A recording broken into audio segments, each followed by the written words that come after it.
Why I believe the Bible is true. Alright, some people say that believing in the Bible is like believing in mythology.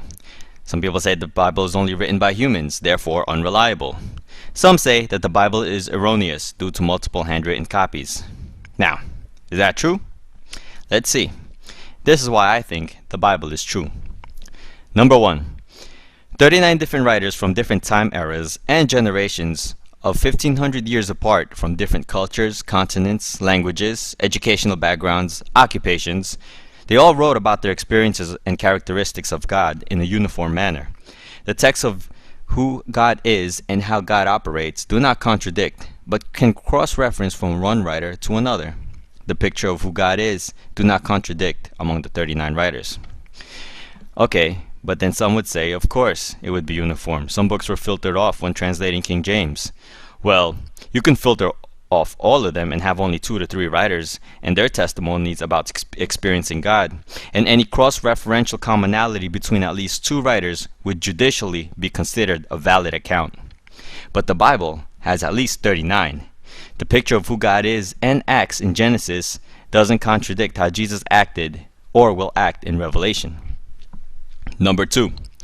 The Bible contains the most humanistically impossible fulfilled prophecies.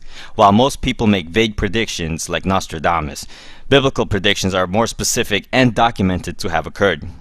Here's just a few. A. The birthplace of Jesus. It was written in 700 BC that Jesus would be born in Bethlehem. Who knew that Bethlehem would still exist 700 years from now? Who knew if New York or Tokyo would still be around 700 years from today? B. Jesus would come from Egypt as predicted in 700 BC by Hosea. C. In 500 BC, it was predicted that Jesus would be betrayed for 30 pieces of silver. D. In 1410 BC, it was predicted that Jesus' clothes would be gambled for. In around 700 BC, also by Isaiah, it was predicted that Jesus would be whipped and beaten. F. In around 1410, it was predicted that Jesus would be pierced through. G. Also in around 1410, through the Psalms, the Messiah would not have any broken bones. H. After death, he would be buried in a rich man's grave, also predicted in 700 BC. See, Jesus actually fulfilled more than 48 prophecies.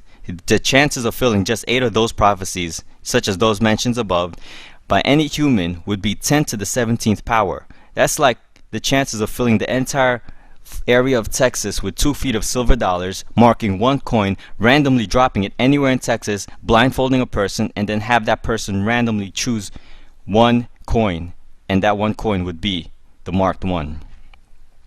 If Jesus was faking the prophecies, would he have the power to manipulate where he was born, events of his life, or where he would die? Okay, so what if those prophecies were just inserted in the Old Testament? Well, that's what many thought until the Dead Sea Scrolls were found. In the scrolls were the writings of the Old Testament, verifying today's versions are well preserved.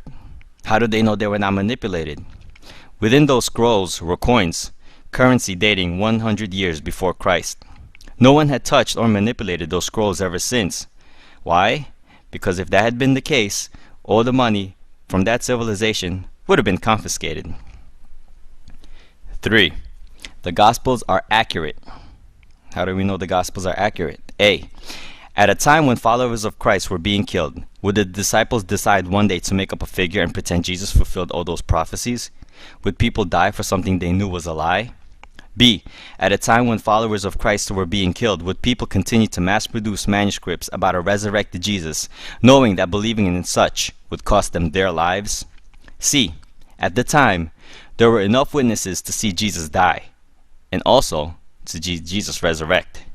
Thus, in the process and reproducing of manuscripts, if Jesus didn't resurrect, would not someone have edited it to show what actually happened? That Jesus really probably didn't resurrect? Same as 9/11. If someone wrote something wrong, it would easily be edited out before further production. But there are a lot of manuscripts. D. Even though a variety of people have recorded different aspects of an event, it doesn't nullify that the events didn't happen. Just because people have different accounts of what happened to them during 9/11 doesn't mean 9/11 didn't occur. Just because people have different accounts of what happened when Jesus lived, died, and resurrected doesn't mean they didn't occur. Remember, the commonality among multitudes of accounts verify that the details of a certain event is real. E. If the disciples made up the Gospels, they could have easily used more popular names such as Peter, Mary, or Andrew, but instead they chose a tax collector and a fisherman.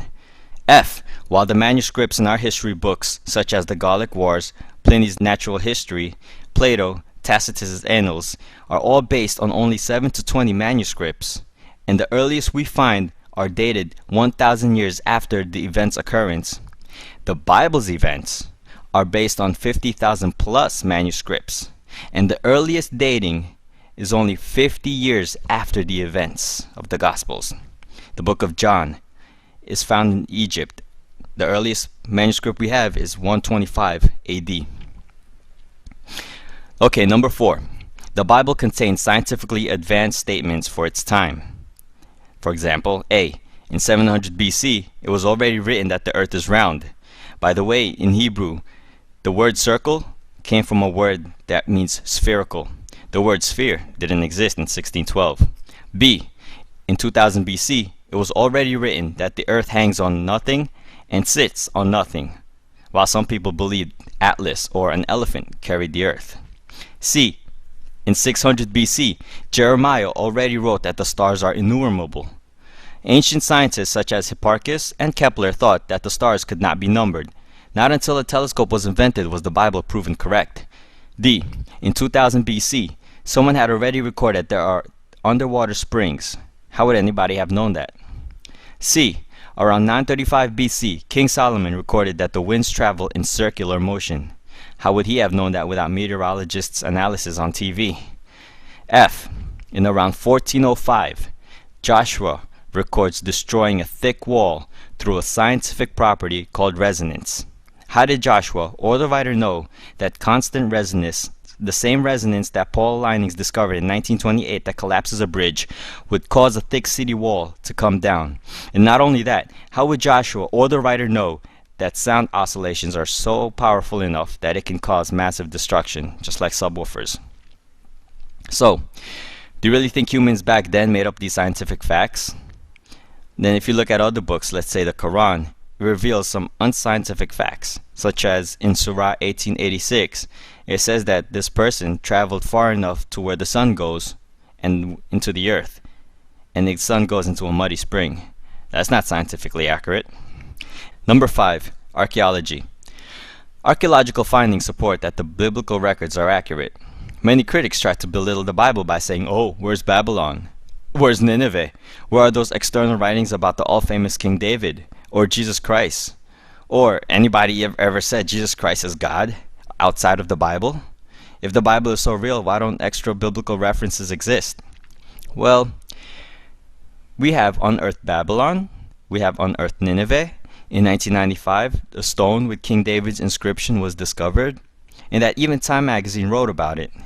In December 2005, a church was unearthed in Megiddo that had on it described a dedication which says, "Akeptis, the devout, dedicated the table of God, Jesus Christ, as a memorial," which you can find more information about on foxnews.com.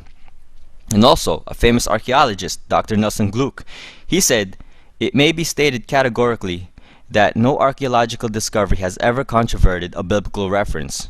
Scores of archaeological findings have made it which confirm in clear outline or in exact detail. Proper evaluation led to amazing discoveries." See, the Bible's accuracy is so well trusted by many archaeologists that it even has been used as a map to make many more discoveries. Okay, so in conclusion, what other book, religious book, mythology book, contains all these attributes? See, this is why the Bible is not just a book or collection of books. It was written and inspired by a higher being. Like all things, there is a purpose. While all religions tell you to earn your righteousness with a checklist of do's and don'ts, the Bible teaches that you can never complete the checklist to solve your problem of sin. Thus, a Savior had to come down to save us. The Old Testament testifies of man's wickedness. The New Testament testifies of a risen Savior and a forgiving God. Thank you.